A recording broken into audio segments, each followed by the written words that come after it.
Hello and welcome to Mediumship Matters with me, Hannah Macintyre. How you diddly doing? I'm feeling pretty good. I just had my 41st and a half birthday party and I had to push through. As always, I think everything in life is a journey, isn't it? So it was supposed to be a 40 and a half because my birthday's Christmas Day and everyone's always busy, and then I thought it would be nice to have one in the summer, and then of course due to the dreaded virus, couldn't do it last year and nearly chickened out. Thought, oh, it's getting ridiculous now, it's just silly. My negative naysayer, Celeste is her name, I might have mentioned her before, but she got control and she started saying no one wants to come to your party.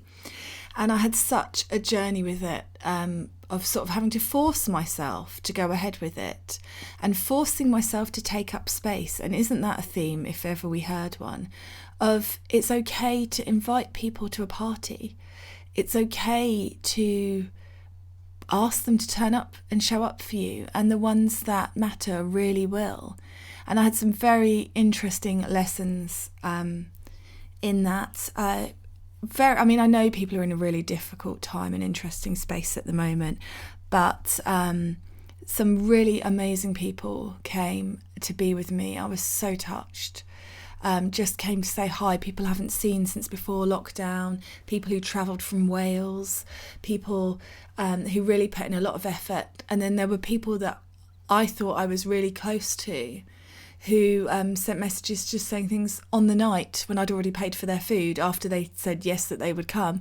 I'm tired and things like that. So there's some always good lessons, guys, even in the ouchies, but with the people that came, I had just an amazing time. And I'm so grateful to all of them for putting the effort in and coming and hanging out and eating food and dancing and having a good time. So I'm a little skitty this morning from that because I go to bed at 9:30 normally, and that was a late one. And so it's been really interesting. And then I recorded a whole podcast and I got an alert when it had finished that it had missed massive chunks of audio. So that one obviously wasn't supposed to go out. So this is the second attempt, and we're going to go down a different route and try talking about some different things and see what happens. Now, the first thing I wanted to talk about today is I'm going to reply to Karen Hall. Now, Karen has listened to the podcast where I just asked about crystals and props for healing and whether we actually need them. And it's funny, this episode, I thought I was going to have an inbox full of furious spiritual people telling me I'm an asshole. And what I ended up with was lots of people messaging me saying, yes, exactly this, what's going on? And they're not precious. They're just being ripped out of the ground more and more and more and more. So it's really interesting. But Karen had some really lovely points that I wanted to share with you all. So let me read you her message. Hi, Hannah. Brilliant podcast. You talked about things I often wonder myself. As a shamanic practitioner, I have a lot of tools, rattles, feathers, stones, mesa cloths. What's a mesa cloth? I've never heard of that. And so on. Being the practical person I am, I early on asked my mentor if all these props were really necessary. And she basically said, not really. As healing practitioners, we can and oftentimes do channel healing energy without all these tools, crystals included. However, I believe that the sanctity of ceremony is what's important here. In my practice, there is a palpable sacred energy that builds when I use my rattle and my feather. My client and I are wrapped in this immense energy field as our individual energies and the source energy create a synergistic effect, and it makes the healing session all the more powerful. Perhaps for some practitioners, crystals do the same. I akin it to birthday parties for my kids. No, they don't need the birthday cake or the candles or the balloons or the wrapped presents or a celebratory party, if we're being honest. But all of those extras combined with the excited, positive energy of the partygoers is what makes it a special human experience. Celebration, wonder, and most importantly, love. As a healing practitioner, building that energy and sharing in those same moments, those same feelings with a client is what it's all about for me. That's my experience, and I just wanted to share. Thanks again for your beautiful podcast and your practical way of looking at all things spiritual. First of all, Karen, thanks for saying my podcast is beautiful. I really felt like I was sucking all of the beauty out of spirituality and just leaving you guys with a dry, husky, crispy kind of spirituality. So that's really lovely to hear. Now, I agree with everything you're saying. And then I also don't. So you will know I've done a tiny dalliance with shamanism. I've got a rattle, I've got a drum, I've got feathers, and I bloody love my drum. I love it. It's so powerful. But is it powerful, or is it just that I believe it's powerful? Is there a power in the noise it creates in the physical to unlock us into an energy that's already there? Probably. Same with the rattle. Completely get that. But I know that the shamans that I worked with on that course were very particular about where they sourced their skins from and how they were prepared and how the animals were treated. Very particular. In fact, rejecting a skin that they'd received and not letting any of us use it. Very, very precise in the honouring of it. And I just don't know if a crystal that's been carved into the human's idea of what an angel looks like is that same level of sanctity and ceremony that you speak of. And I'm sure for some people it is, but that's just where my question is. If we're destroying the planet to bring these crystals up and out of it, to then chuck them in a healing room, is that a ceremony? I mean, I guess if you asked the deer that died to make my drum, they probably would prefer to be alive. So I'm not judging, I'm just asking. I'm just chucking it out there. This reminded me of something that one of my crazy experiences I have, which I think I had filed in the chest in my brain, labelled "what the fuck," and just left it there. And it's just suddenly popped back out, completely forgotten it. But I was doing a meditation in some woods once when an energy came to communicate with me that my mind was perceiving as a sprite or an elf type energy, like something out of a Jim Henson movie. And that sprite was angry. They were so angry. And they were talking about the way that we treat resources on this planet. And they were connected to trees. They were communicating with the trees. And they said that we chop down the trees and destroy the trees so that we can print our own words on the trees. But there is no word in the human language, in any language ever spoken, that is the same level of, I don't know, see, I haven't got the word for it, consciousness that the trees themselves have. And I mean, they were so angry, they spat on the floor when they were talking to me. I remember it so clearly, even though I'd completely forgotten it until just now. But this is a good point, isn't it?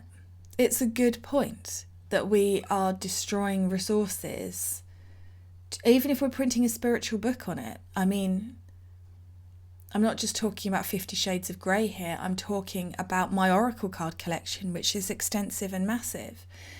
Is this the problem, really? Is it the greed of it? Is it that I got obsessed with crystals, so many so that I had ones in storage that I wasn't even looking at or using? That's greed, isn't it? I've been greedy. I've got tons of Oracle cards, more than I will ever need. That's greed. And I guess that's the problem. Is it? I don't know. Am I overthinking it? I'm sure I am, but it's just really interesting to sit with. And I do know that I've decided, unless there's some particular momentous call from a crystal, I won't be buying. I'm not seeking crystals anymore because I have enough. I know that I have enough. Most of you will know that I'm an angelic Reiki teacher, and that was really interesting. Same thing again. Over lockdown, they developed some more courses, and I signed up for one of them. And in that, in order to be able to heal people, you needed to buy this particular set of crystals in the shapes of sacred geometry, even stuff like that. I don't get it. If angelic Reiki is pure in its conception and delivery and is the perfect level of healing, why do we then need to be... Oh, sorry about the noise. Why do we then need to be buying specialist shapes? I don't know. I mean, I have done. I'm not judging anybody that does. I'm wondering. And I agree with you with what you're saying, Karen. On the flip side, I would love for you, when you're ready, sometime just to do an experiment and try without any of the tools and see what happens. Because I healed somebody last week and I just went into a sort of semi-trance state, as I do. And the angels came in and they did all the healing and I didn't even move. And the energy in this space, I swear you could have cut it with a knife. It was so strong and so powerful and so physical. And I did absolutely diddly squat, although I do have my drum and my rattle and my feather and my crystals in here. I'm not doing my healing session in an industrial unit. So there's got to be something to be said for that. I notice it in audiences. If you want to have a more receptive audience, something Amanda and I have really discovered in all the DEMs that I've been doing is the venue makes a massive, massive difference. You want to have a venue that feels nice, that feels interesting, that feels special in some way, because that helps. So there's loads to be thinking about and chewing over and always questioning. And I just want to reiterate, really, I think it's so important that we even just ask the questions. I think it's so amazing that Karen can message me and offer her opinion, and we can both respect each other's place and understand that this is a collaboration rather than me attacking her beliefs or her attacking mine. It's just such an important way to be. And I'm not going to say it because I know if I do that Lynette will message me on my Instagram and tell me off. I'm not going to say I don't know anything, Lynette, don't worry. But I am going to say I do appreciate that I know a lot, but I also, the more I learn, the more that I know that there is to learn. And I think that even asking the questions is a good thing. We are opening up to a new wave of spirituality, a new order of mediumship. And part of that is about us just asking, because things are changing. And I do believe personally it's the will of the spirit world that more people know that they're there, can connect to them, can feel their presence.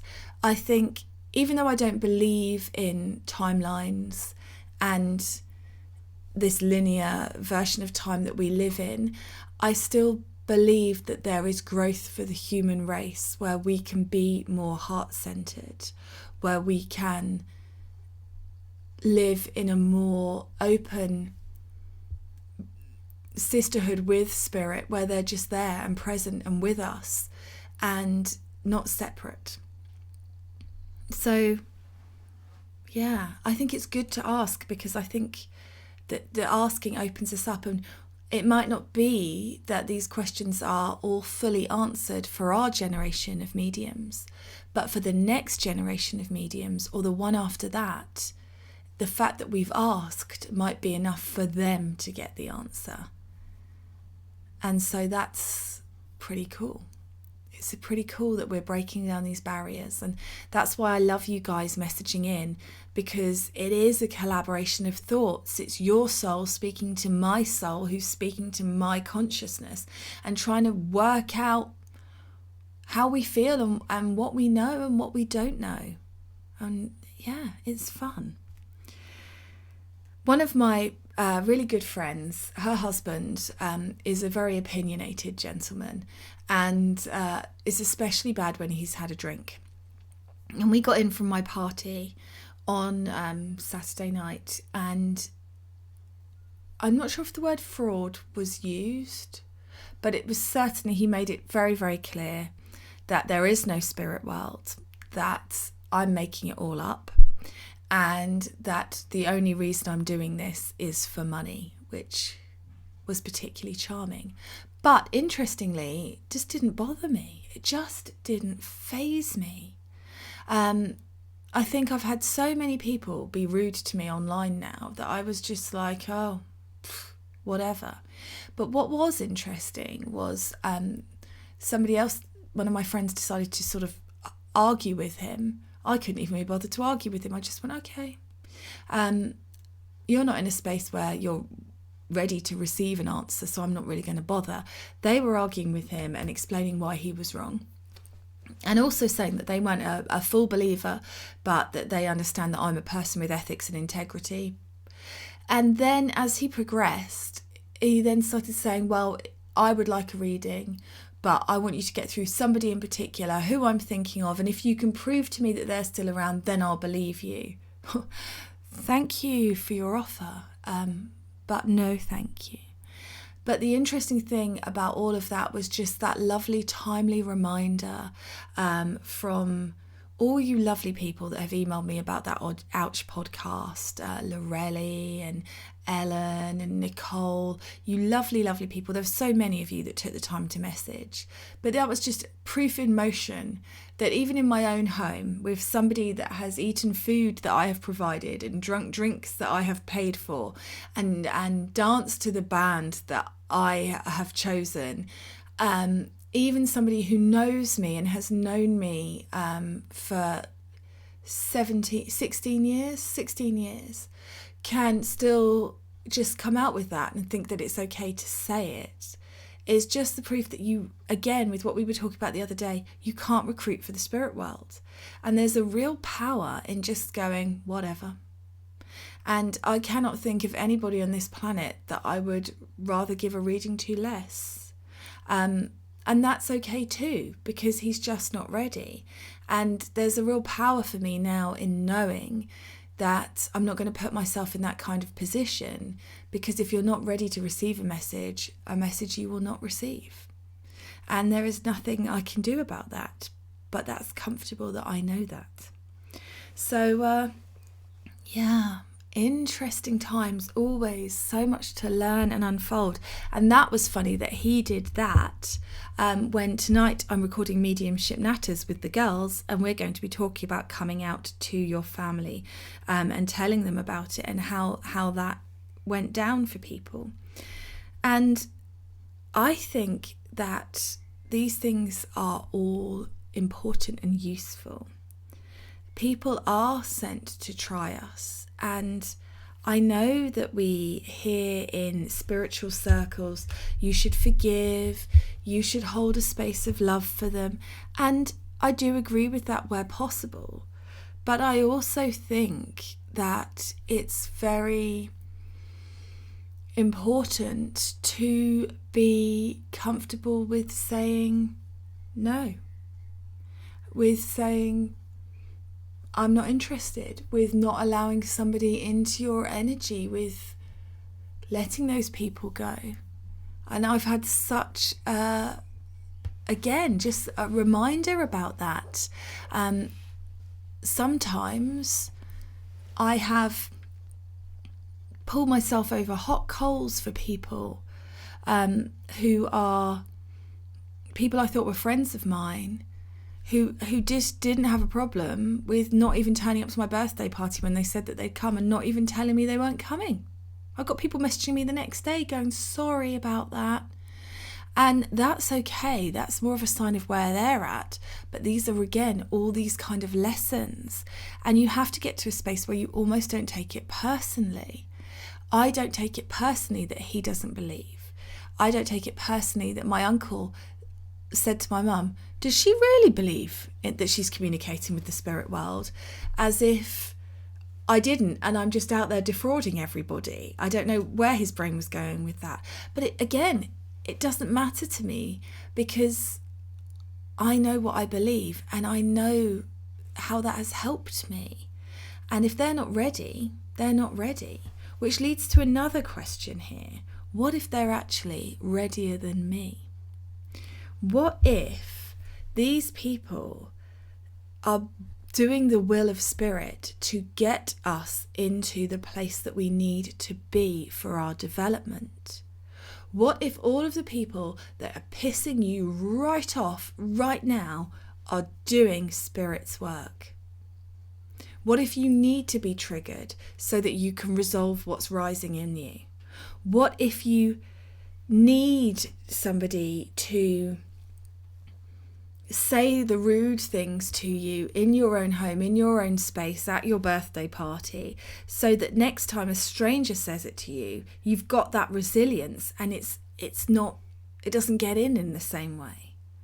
What if the most spiritual thing that can ever happen to any of us is that somebody who doesn't believe in spirituality and doesn't believe in the spirit world holds us to account?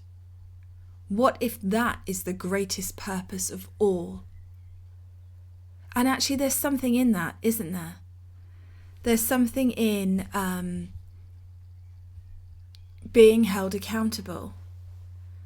And I really noticed it when I was at college the other week, because of course you don't go to college to receive a reading. Of course you don't. But by the time you've got to Friday and you've got one day left and you've done a whole week of reading for other people and really trying to make those connections and really trying to make things happen, and then somebody gives you a message that is just doesn't sit right with you and isn't a communicator, and it's just, what if the best thing we can actually do is be held accountable to a standard by a non-believer? Now that doesn't mean that I want loads of nights like Maidstone, and that's not what I'm manifesting for myself. But what if actually that is necessary? It is necessary to get to a place where you are comfortable, so comfortable in your connection that you are not rallied in the same way by someone who doesn't believe, and you just understand that it's their journey, and you can sit with them and their nasty judgmental energy with their arms folded and not let it take you out of your power. And the only way you're going to get to that is to be pushed by people like that repeatedly until you grow a thicker skin, till you get a stronger boundary. That's literally the only way you can learn that, isn't it? I don't think anyone rocks up fully formed. I was watching the J-Lo documentary on Netflix at the weekend, and you know, she talks in it very openly about how her mother beat them, and her mum is on it saying, yep, I wasn't a great mum, I had a lot going on. But J-Lo also accounts that with being tough. And look at your relationships and the people in your lives and how you've got to where you are. I guarantee if you're the one that sought out the call of the spirit world, there will be trauma in some form in your life that led you to question, is there more? And actually, if we look at relationships and people, it's often the people that are given the most attention and given everything on a silver plate that have the least resilience, that have the least self-esteem, that cannot function in life, because essentially everyone doing it for them has taught them that basically that means that everybody doesn't believe they can do it. I think that most of us found spirituality through the pain of being a human. So what if the most spiritual thing anybody could do is try to dim your shine? Is to be unkind to you? Is to push you into being unkind yourself? So that you can sit with the fractures that you have created in your own energy and the things that you have allowed into your own energy, so that you can grow and learn and become different. What if the greatest gift that I got on my birthday was someone being a knob to me in my own home? Because I can now recognise, even though I'm talking about it, I'm not actually bothered. I'm not bothered. I'd see him again. I know he's a knob when he's been drinking. That's who he is. But there was a time when things that he said would sit with me and they would leave and I would cry and be so devastated afterwards. And now I'm just like, whatever. It says more about you than it does about me. But what if that's such a gift that I can recognise that that's where I'm at now? What if that was what I needed? What if the spirit world thought the greatest thing that we can give Hannah for her birthday is proof of how much she's changed? Let's make that happen. It could also just be that he's a complete dick. But, well, you know. But it's always really interesting just to sit and think about it and wonder if there's more than meets the eye, which of course we know there always is. Yeah, so more growing, more learning, more refinement. And I have to be honest, I asked for this. This is what I want, always. I want to be the best medium that I can be. And I want to be able to go on tour next year. I want to be able to come out and meet you all. I want to be able to come and do those things. I was really excited about it. I still want to do it. And in order to do that, maybe the best gift that I can have is to get bruised a little bit in 2022, so that when 2023 hits, I'm ready. One of the greatest lessons Spirit ever gave me was a night in my home, which I'm sure I've mentioned to you, where I had invited people over for mediumship and I got nothing but no's all night long. All night long, nothing but no's and sympathetic faces. But actually, after deciding I was going to quit mediumship and having a sulk, when I got back to it, I wasn't afraid of no's anymore, because I'd done the worst possible manifestation of what could happen if you were afraid of no's, a whole night of it, and no spirits taken and no evidence understood. So I survived that and I got back on the horse. So now when somebody says no, it doesn't pull me out my power. It used to completely pull me out of it. I'd lose all my connection with spirit because I go, oh my God, I'm a fraud. I knew I was a fraud. Ah! Whereas now I go, okay, well. And I'll go back to the spirit world and go, was that you or was that me? And they'll go, normally it was you. And I'll go, oh, I made that up. And sometimes they go, nope, you were right. They just don't understand it. And the evidence will come in later. So there's so many ways that we need to be refined so that we can work. So sit with that and let me know what you think. Does this make sense to you? Do you understand what I mean? And send me your messages and your thoughts, because the more of you that do, the more that we can collaborate together, the more that we can learn, the more that we can grow.